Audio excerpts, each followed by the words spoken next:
Hi, Lisa. I was contacting you so that we can discuss a child that we recently had in for a WISC-IV assessment. She was referred by her psychologist who felt that she had some academic difficulties, and I felt like maybe we can discuss it. First and foremost, let's discuss her background. She comes from a home of two parents where there was some custodial changes within the last 3 years, just one.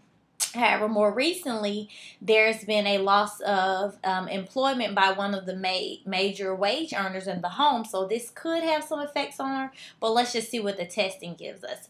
Just a little background information. Jane, she reached her normal milestones during development. No issues there. During school, she has perfect attendance, perfect behavior. It's just her academics that she's had quite a few difficulties with.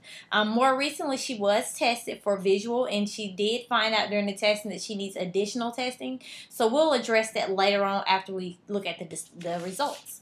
So the results. Overall, her thinking and reading did exceed 42%. She was with average of the verbal and nonverbal. Verbal reasoning being exceeding 61% of her peers, which is above the average, as well as her nonverbal exceeding 55%. However, on the subtest, there was some variance which showed that she possibly was not as equally developed. So maybe that's something we need to address there. Her full scale IQ was a 97, which is in the average range. Her working memory was low. She only exceeded 18% of peers in the working memory, so this is something else we may want to address. Her arithmetic was extremely high. She did very well. On a scale of 7, she did score 10.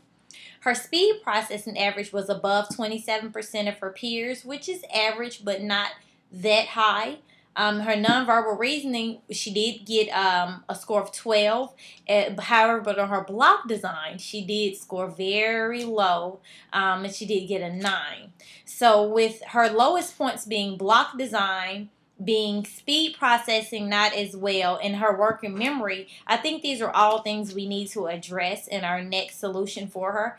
Recommendations would be regularly reviewing the information she's learning, having her family and her teachers give positive reinforcement, focusing on quality work as opposed to high grades. Trying to think about chunking things together to help her remember, since that working memory was so low.